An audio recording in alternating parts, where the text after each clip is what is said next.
Le co-développement est une méthode d'origine canadienne basée sur l'intelligence collective et qui est issue des métiers de la facilitation. Il s'agit de mobiliser la force d'un groupe pour éclairer un projet, un problème, une préoccupation et ainsi permettre de faire émerger des idées ou des solutions qui puissent être utiles à l'ensemble du groupe.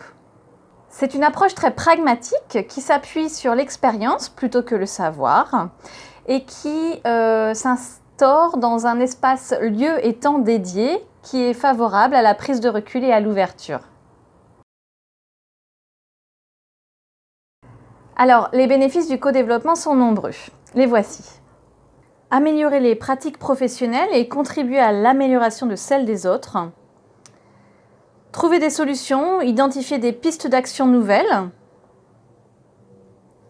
Prévenir la souffrance au travail, favoriser l'expression des sentiments, se ressourcer et diminuer le stress. Développer l'optimisme et l'enthousiasme, l'empathie et la responsabilité de chacun. Et enfin, augmenter la coopération entre pairs, rompre l'isolement, faciliter les échanges, le réseau, les partenariats. Je dirais que le co-développement s'adresse à 3 grands types de catégories de personnes. En premier, les managers, les entraîneurs, les leaders de projet. Ensuite également à tout ce qui est groupe de projet, des personnes qui peuvent être sur des métiers différents mais qui travaillent sur le même projet. Et enfin, des entrepreneurs ou dirigeants de TPE, voire des professionnels indépendants. Concernant la première catégorie, les managers, entraîneurs, les leaders de projet, dans ce type de posture qui consiste à gérer des processus relationnels, il convient de pouvoir échanger entre pairs, s'exercer, se perfectionner, s'enrichir grâce au partage d'expériences que représente un atelier de co-développement. Concernant les groupes projets, donc avec des gens qui travaillent sur le même sujet mais avec des domaines d'expertise différents, l'atelier de co-développement est une bonne occasion de se parler, de mieux se comprendre, de décloisonner, de développer la coopération et la cohésion. Enfin, pour les entrepreneurs, les dirigeants de TPE et les professionnels indépendants, souvent esseulés, un atelier de co-développement peut être l'occasion de s'entraider en trouvant cet espace de respiration entre pairs. Un groupe de co-développement professionnel se met en place pour un groupe de 4 à 10 personnes. Un groupe restreint mais suffisamment riche par sa diversité. Le co-développement est une méthode qui a fait ses preuves et qui démontre chaque fois que l'animateur est une personne très importante, garante du processus. Donc ça fait partie des choses à mettre en place dans un groupe de co-développement, c'est d'avoir un animateur formé.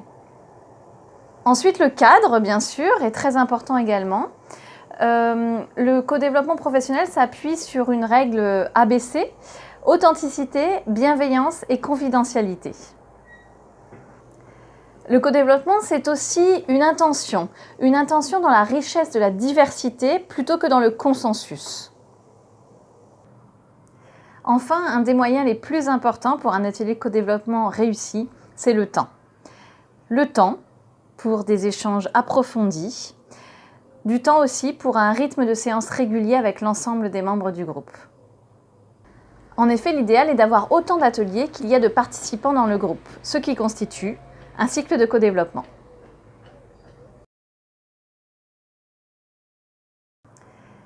Les principes du co-développement sont basés sur 3 grands rôles. Le client, c'est celui qui porte le sujet. Les consultants, ce sont les autres, ceux qui, centrés sur le client, vont contribuer à l'émergence d'idées pour l'aider et répondre à sa demande. Et l'animateur, garant du processus, qui régule les temps de parole, s'assure du respect des règles et maintient le cap au travers des 6 étapes de l'atelier de co-développement que sont la présentation du sujet par le client, la phase de clarification du sujet, la contractualisation du client avec le groupe, la phase de consultation, la synthèse et plan d'action du client, et enfin les partages et clôtures de la séance. Ensuite, au prochain atelier, sera fait un débrief de la séance précédente par le client, avant de repartir sur un autre sujet. Le client initial prendra alors le rôle de consultant, quand l'un des consultants initiaux se proposera comme client, et ainsi de suite. Voilà, vous savez tout sur le co-développement professionnel. Alors j'espère que ça aura pu vous éclairer et surtout vous intéresser. Surtout n'hésitez pas à me solliciter si vous avez besoin de plus amples renseignements. À très bientôt.